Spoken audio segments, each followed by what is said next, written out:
Om Swastiastu, Om Anubadrah Karatawo Yantu Wiswata. Semoga pikiran yang baik datang dari semua penjuru. Anak-anak beserta MPLS, salam sehat. Semoga Tuhan memberkati kita semua sehingga kita bisa bertemu dengan baik atau bersua dengan baik hari ini. Penyampaian materi yang Pak ajarkan sekarang itu adalah tentang tata krama siswa. Tata krama terdiri dari dua kata, tata dan krama. Tata itu terkait dengan tata letak atau etika, bagaimana cara menyampaikan, bagaimana caranya bertingkah laku, bagaimana caranya berpikir yang baik. Maka tata krama itu adalah sangatlah luas.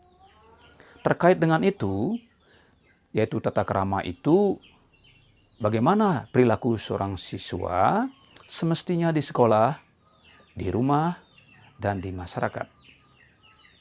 Kali ini menyangkut tentang bagaimana anak-anak sendiri harus semestinya jadi siswa yang baik dan benar sesuai dengan perilaku dalam kehidupan tata krama siswa itu sendiri.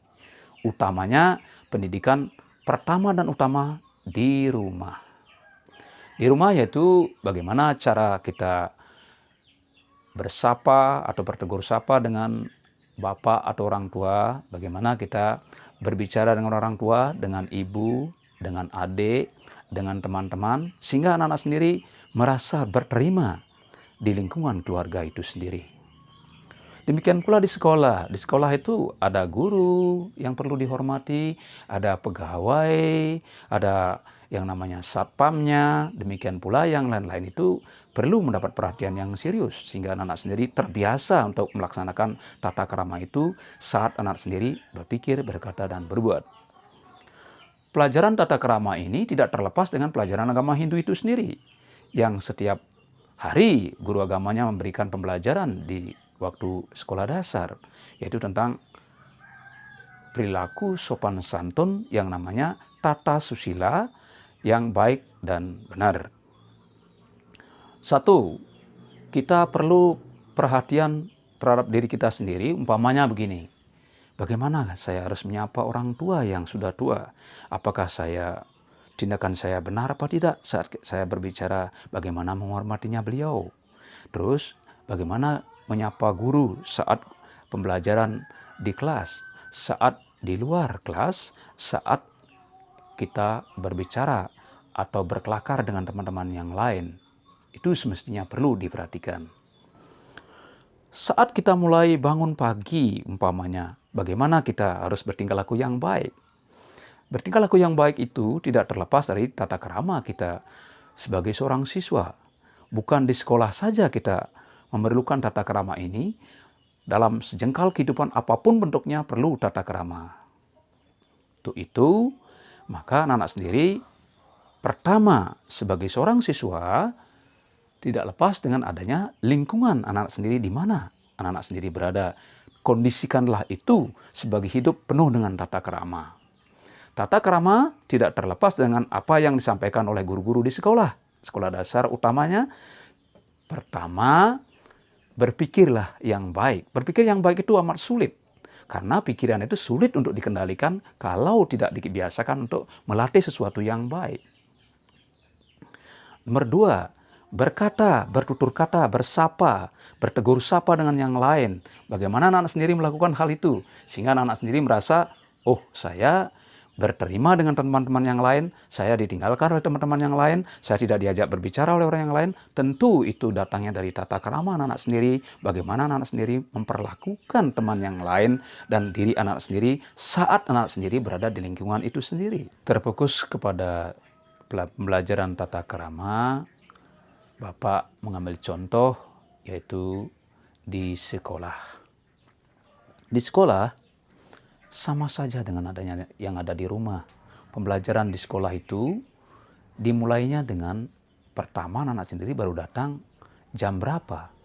Misalnya kita sekolah jam 7. Jam 7 sudah ada pembersihan, berarti jam 6.30 sudah di sekolah.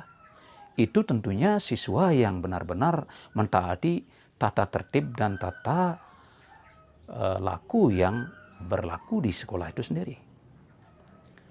Baru datang sudah menyapu, itu namanya tata krama. 2, datang pagi-pagi benar, itu tujuan yang terbaik buat kalian semuanya. Nah, menyinggung masalah tata krama itu, sebelum Bapak mengakhiri daripada pembelajaran ini, Bapak hadiahkan sebuah lagu Metembang Ginanti dengan untayan syair sebagai berikut. Izinkan Bapak menyanyikannya dengan lagu yang sesuai dengan Ginanti. Tingkah hayun nomor 1,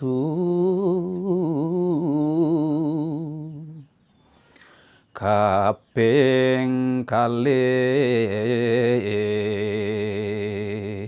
kepradnyanan,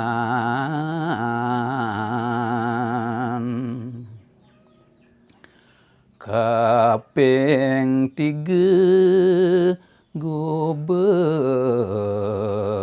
beci,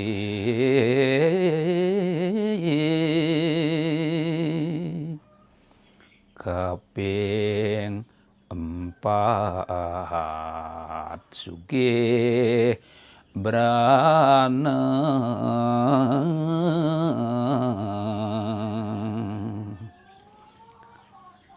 makepat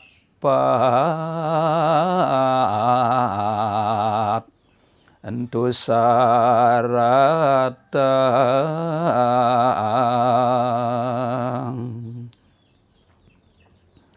dasarin ban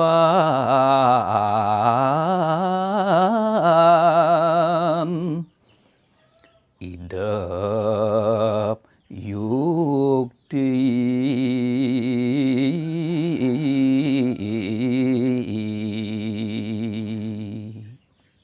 anak-anak yang Bapak muliakan, syair lagu itu mencirikan bahwa pertama, perilakulah yang nomor 1 perlu anak-anak sendiri perbuat dengan baik. 2, yang paling penting itu adalah tak lepas dengan yang tadi, yang namanya kewikanan, kepradnyanan atau kecerdasan. Baik kecerdasan itu bersifat pengetahuan, keterampilan, dan aspek sikap yang nomor 3. Demikian pula yang namanya gobo becik yang nomor 3 itu adalah tampannya, cantiknya seseorang itu bukan di wajah, tetapi cantiknya itu adalah di perilaku, mencerminkan bagaimana tindakan, tutur kata, dan pikiran orang itu terjadi. Seseorang dikatakan baik jika orang itu benar-benar bertingkah laku yang baik. Itulah yang menyelimuti semuanya itu atau melingkupi semuanya itu sehingga menjadi orang yang dikatakan bertata krama. Keempat-empatnya semuanya itu yaitu namanya sugih brana atau kekayaan itu adalah nomor 4. Kenapa nomor 4? Karena sugih brana itu dapat dicari dari ilmu pengetahuan itu dan bertingkah laku yang baik. Nah, sekian saja yang Pak sampaikan. Semoga apa yang Pak sampaikan itu ada manfaat dan kegunaannya bagi kehidupan anak-anak sendiri sehari-hari, baik di rumah, di sekolah, dan di masyarakat. Pak akhiri apa yang Pak sampaikan ini dengan mengucapkan Parama Santi. Om Santi, Santi, Santi, Om.